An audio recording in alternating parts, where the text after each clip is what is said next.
Smart Ideas avec BNP Paribas. Découvrez des entreprises à impact positif.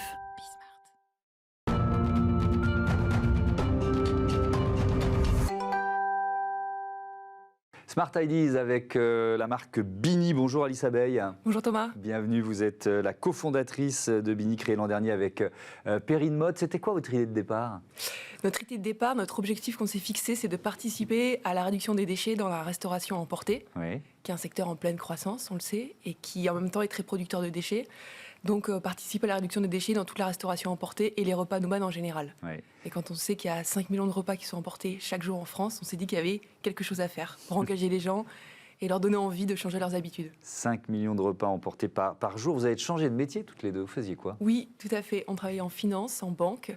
Perrine était dans la partie vraiment finance, fusion, acquisition, et moi j'étais juriste en banque privée. Et vous êtes posé la question du pourquoi ? Pourquoi je travaille ? Qu'est-ce que je veux faire de mon métier ? Et après peut-être 10 ans dans nos métiers, on avait peut-être envie d'avoir un peu plus de sens à ce qu'on faisait, se sentir un peu plus utile. Et voilà, et mettre nos forces et nos compétences aussi qu'on a acquises, 10 ans, c'est pas rien, tout ce qu'on a acquis, au service d'une cause qui nous paraissait un peu plus importante, où on trouvait plus notre place en tout cas. Alors vous couverts, vous nous avez apporté les couverts nomades et responsables. Ils sont en quelle matière ? Tiens, on va commencer par ça. Ils sont en matériaux biosourcés, c'est un biocomposite, 98% naturel et complètement circulaire, à base de déchets de fibres de bois. Donc ce sont des bois qui sont issus d'une scierie, on ne coupe pas des arbres pour ça, ce sont des déchets de fibres de bois et des huiles recyclées de restaurants. Donc, c'est des huiles qui sont récupérées. Tous les restaurants ont l'obligation de faire récupérer leurs huiles, qui sont recyclées, valorisées. On en fait un polymère biosourcé. Donc, c'est une matière qui est complètement naturelle, circulaire et qui a toutes les facultés pour être découvert dans tous les labels, contact alimentaire, passage au lave-vaisselle. Ça en fait un matériau très léger et ce qui est très important pour des couverts nomades. Notre kit complet que je vous décrirai après fait 100 grammes. Donc avec même la boîte. Donc il y a quoi ? Il y a tout ce qu'il faut, fourchette, couteau, cuillère, c'est ça ? Fourchette, pique parfaitement. Un couteau qui coupe bien. Ça c'est important, parce que souvent les couteaux qu'on nous fournit, ils ne coupent rien. Là, on s'est très bien entouré pour le développement de ce produit, avec un designer, Margot Keller, avec un bureau d'études. Ça a été 5 mois de développement, avant même la production et la fabrication. Donc tout a été testé et c'est très efficace. Une cuillère qui fait soupe et dessert. C'était important dans la restauration emportée. Et on a ajouté des baguettes, c'est le petit plus. 30% de la restauration emportée, c'est de la nourriture asiatique. Beaucoup de gens y tiennent, donc on a glissé des petites baguettes dedans pour que chacun se dise, voilà, c'est un kit, donc je vais m'équiper et que j'utiliserai tous les jours, que ce soit la semaine, au bureau, en déplacement, le week-end, en pique-nique, en rando. En fait, j'ai un kit maintenant qui me fait tout et j'ai plus besoin de couverts jetables, que ce soit en plastique, même si maintenant ils sont interdits, ou en bois. C'est quoi vos réseaux de distribution ? Est-ce que, par exemple, parce que vous venez de créer l'entreprise, donc on se les fournit comment ? Est-ce que vous avez monté des partenariats avec des grands de la restauration à emporter ? C'est quoi la logique ? Alors, notre première ambition, c'est d'être en restauration emportée, comme je le disais. Et on est ravis de voir qu'on a l'engouement des restaurateurs avec nous. On distribue depuis début juin. On est maintenant dans à peu près 80 points de vente.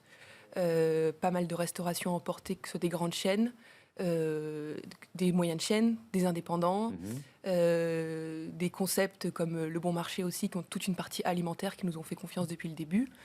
Et voilà, ça c'est notre première cible et on arrive à engager les gens comme ça, en étant proche du consommateur et en étant disponible au moment où il en a le plus besoin. Vous avez quitté la finance, mais on parle souvent de finance responsable. Ici, ça aurait peut-être pu être un levier... je ne sais pas, aussi efficace ou plus efficace de votre engagement. Vous vous êtes posé la question ? Oui, mais peut-être aussi envie de sortir d'un grand groupe. Je parle peut-être plus personnellement. Je travaille pour un grand groupe bancaire et peut-être envie d'être dans une plus petite structure. Quitte à être dans une petite structure, autant la créer et être au cœur et être touche à tout et gérer toutes les phases.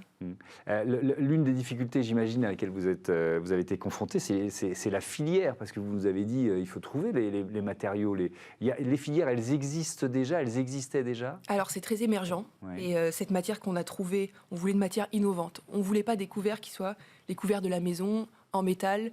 C'est pas très engageant, ça donne pas envie, c'est lourd. Donc il nous fallait une matière innovante qu'on a pu trouver grâce à notre bureau d'études, qui sont des spécialistes.